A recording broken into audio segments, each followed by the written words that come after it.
And there's a little guy bouncing next. Yeah, sure. Yeah, Spike. Right. It's that kind of thing. Welcome to Charbroiled Chats. I keep trying to get Louise to watch some Looney Tunes stuff. Oh my God. Because like Sylvester and his son. Sylvester? Oh, Father, I'm so ashamed. You have to watch the old ones. Yeah. I don't like the really old ones because those are creepy to me. I like them more like 50s, 60s. If you're talking about 30s, 40s, those are creepy to me. You know, the Roadrunner ones? Yeah. The early ones were perfect. They were. Oh, well, those are newer to me. Those are the newer ones. Like, I just think of, like, the style that kind of... Right.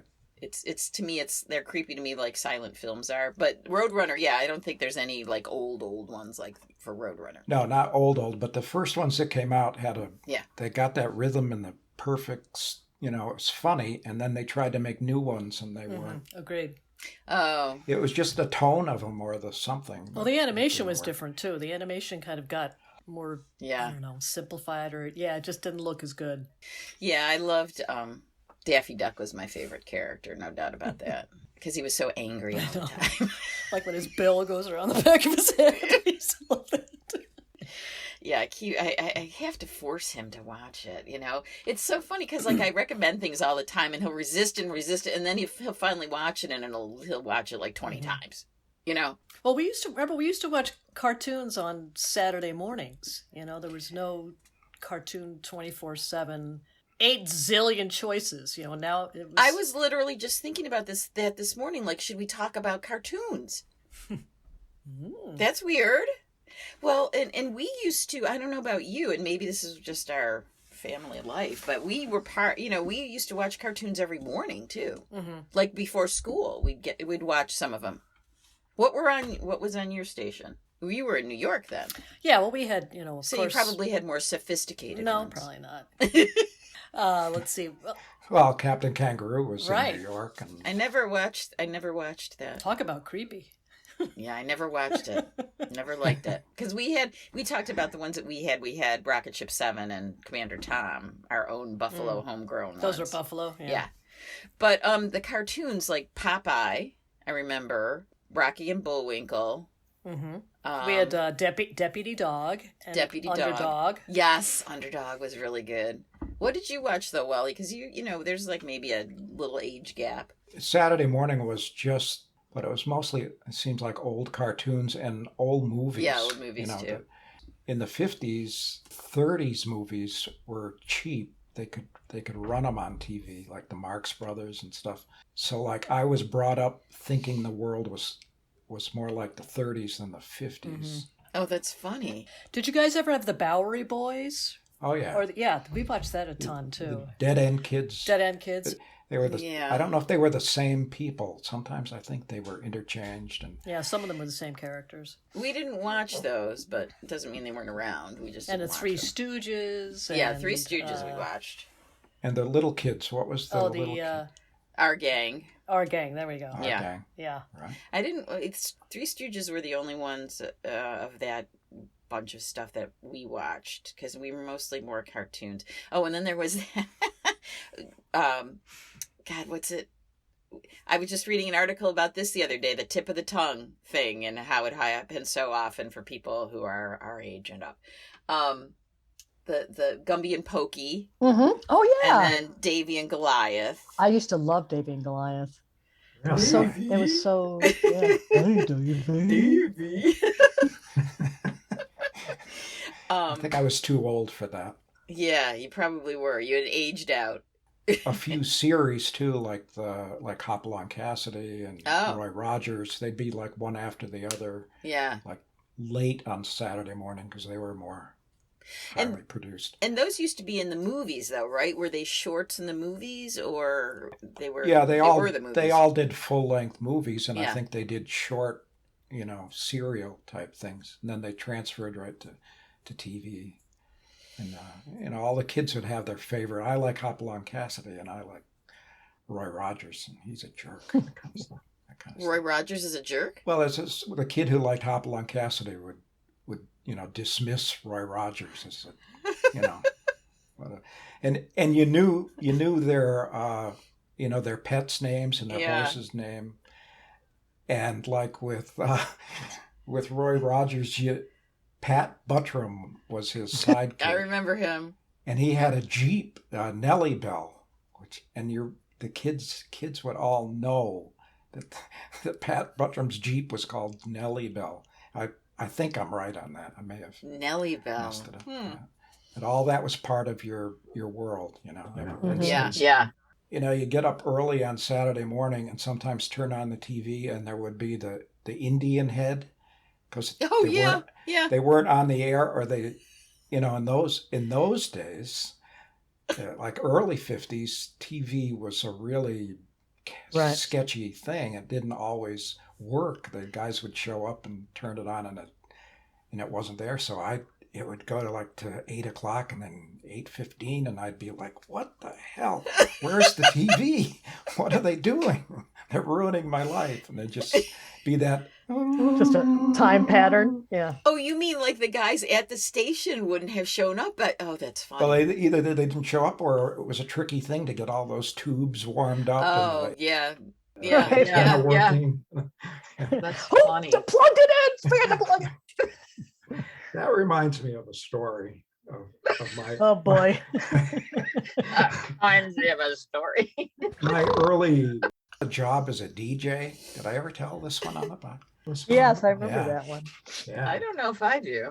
I went to a temporary agency. This was like shortly after college, and I just had to get a job. Walked in and talked to a guy about a job, and he gave me a piece of paper with a paragraph on it, and he said, read that.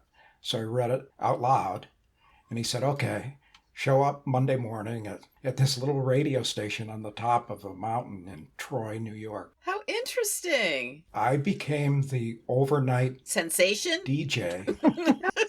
Yeah, it was a sensation. I was in charge of the Dolly Holiday show. The Holiday Inn people sent around these records. Dolly Holiday, spokesperson for the Holiday Inn. Dolly Holiday. I love it. And she would introduce a song, and then you'd play the record. And then every 28 minutes, I had to put on a new Dolly Holiday record. 11 to 7. One night, I fell asleep. And I fell asleep from what I figured later, about around 1:30, and I woke up around 4. And the record was going at the end of the thing. There wasn't a single call. Manager of the station didn't know. No one knew. The Dolly Holiday show was just going out for no reason at all. Anyway, so I just pretended I hadn't fallen asleep, never told anybody. Oh my God. You had to fill out a log, for the FCC, like every half hour. What did you do? And did you check the antenna? And so I just fill in a lot of fake stuff. Walt, I feel like you could be prosecuted for that now. You can. And no, I mean, you still could. Yeah. Right. I'm sure the statute of limitations hasn't run out. And the other thing was, one night there was a tremendous ice storm. And during my training to be a DJ, which took probably 12 minutes, they had shown me the antenna was right next to the station, on literally one of those little things on the top of a mountain. And you had to check the dial and write down these various dials, what the reading was. And they said, if for some reason the thing becomes overwhelmed with ice, you've got to turn it off, because it'll like feed back on itself, the ice on the top and the electromagnet going out and the thing coming down. So it was snowing like crazy and icy, and I went in and I looked, and the dials were all the way up into the red. So I thought, geez, this whole thing is going to blow up. So I just turned it all off. And then I went home, and, like at 2 o'clock in the morning. 7 o'clock, when the other guy is supposed to come on, of course, the thing was shut off and nobody was there. And the manager of the radio station called me at 7 o'clock and said, what did you do? You just we turned it off and walked away. And I said, yeah. I thought that's what you wanted me to do, to make sure it didn't blow up. And he said, did you play the national anthem before you signed off? And I said, well, no, I didn't even sign off. I just turned it off. And he was livid. He was... Really? You didn't tell him you only got 12 minutes of training? What do you expect? He thought I was irresponsible. I mean, you just didn't do things like that, like turn off a radio station. Right, without telling someone. There's an article there or a story there or a movie there. Come on, you got to write about that. Oh my gosh, that's so fun to listen to. So did that movie, The Vast of Night, then kind of resonate with you, the station that he was in? It was just like that. That was such a cool movie. I loved that movie. I haven't seen that. It's new, and it's about these two kids. One of them works at a radio station. They're high school seniors, I think, or something like that. And the other one is a phone operator, and it's just about what happens one night when they're both on duty and some weird stuff happens. But there's, it's it's done in black and white, super good, and there's this one shot in it, this one tracking shot that's just blows you away, Yeah, they did a great job with no money. Yeah, it was super good. Vast of Night? Vast of Night, Okay. Yeah. I watched The Lost Daughter last night with Olivia Colman. Oh, was that good? It's interesting. Mm-hmm. When you say interesting is that good? It's interesting. I mean, I definitely wanted to watch it till the end.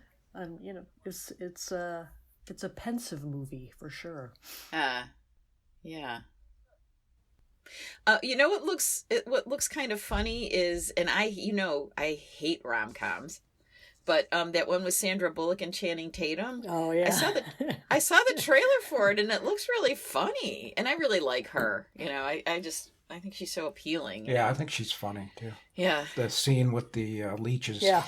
Well, I think he says at one point something like they're asking him to do something really dangerous, and he says he's certified in CrossFit or something. And that's really funny. And the gimmick of having Brad Pitt save the day. Which I love too. Right.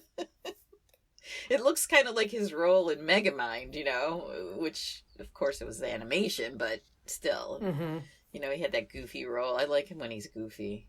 I mean, he's good goofy. Yeah, I thought he was kind of goofy even in Once Upon a Time in Hollywood, when he's up on the roof thinking about his thing with Bruce Lee, and then they cut to him on the roof and he's just like, Right.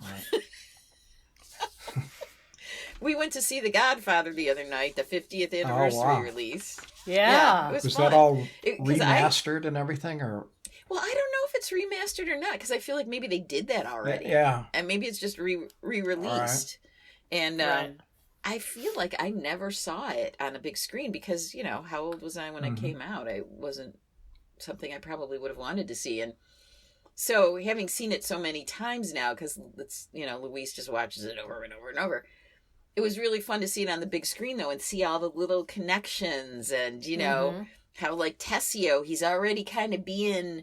like he's not wearing a suit and everyone else is wearing a suit, and I'm like, that's got to indicate what happens later, and it was just, which you may not see on a small screen. Yeah, and you probably don't notice until you've watched it 20 times.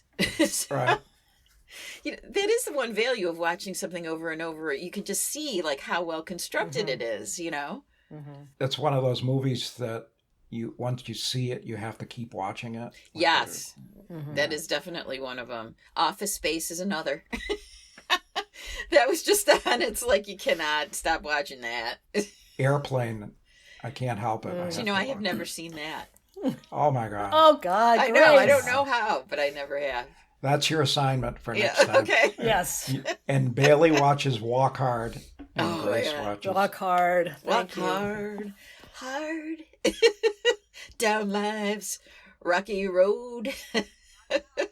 How was your trip to Boston, Bailey? It was good. We had a... Who cares? We had Thanks for listening to Charbroiled Chats. I'm Wally. I'm Grace. I'm Bailey. But seriously, Bailey, did you guys go there for grad school or something? Was she looking at, or just a trip? Just a trip. We were originally going to go to New York with my mother, but Mom had to she had a little skin cancer in her leg, and she had to have radiation, so she couldn't go. Oh, geez. So Rachel said, well, we can't go to New York without Gammy, So let's go to Boston. Oh, that's nice. So we went to Boston. We visited my mother on the way, and then we stayed the night, and we went to Boston. So the weather totally dictated what we did. Friday was beautiful. Oh. So we did the Freedom Trail. Oh, nice. And we walked about 8 miles that day. It was amazing. Wow. Yeah.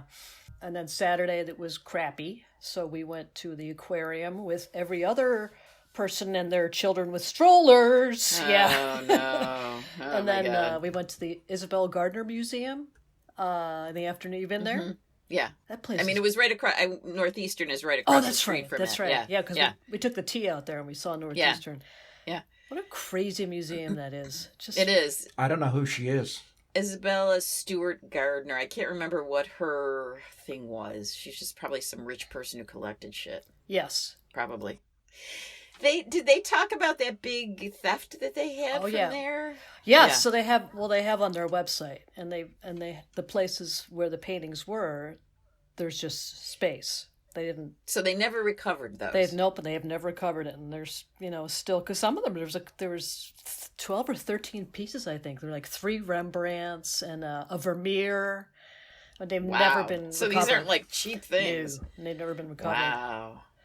So Walt, this woman has this house on the outskirts of in Boston, and she collects everything, kind of like Margaret Woodbury Strong did, but it was hers with toys and such.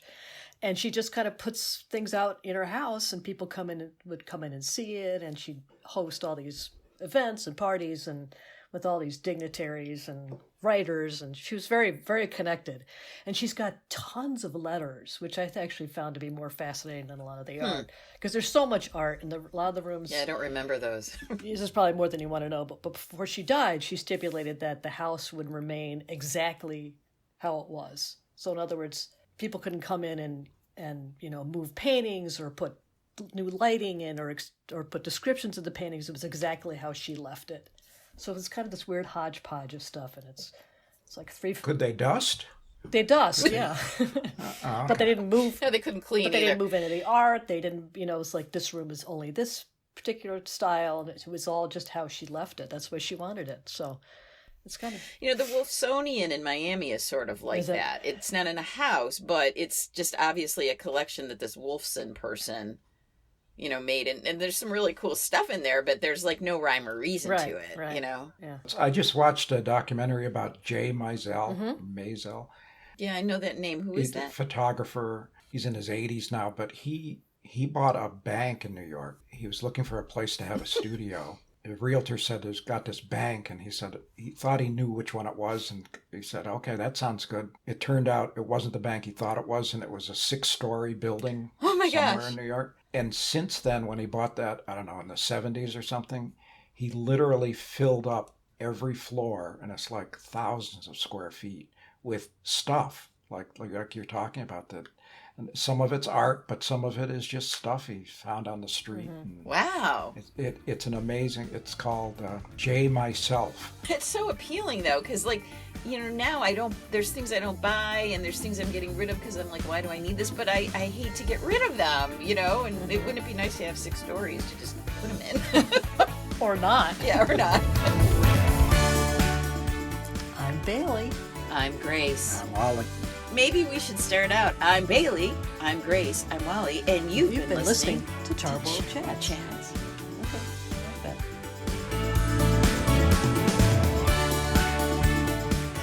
That reminds me of a story. Oh boy. That reminds me of a story. Yeah, is everybody recording? Oh my gosh, mine stopped. But why would it just stop like that? The story took so long, it probably didn't matter, Bailey. Go on, Wall. My phone was so bored by it, it turned off.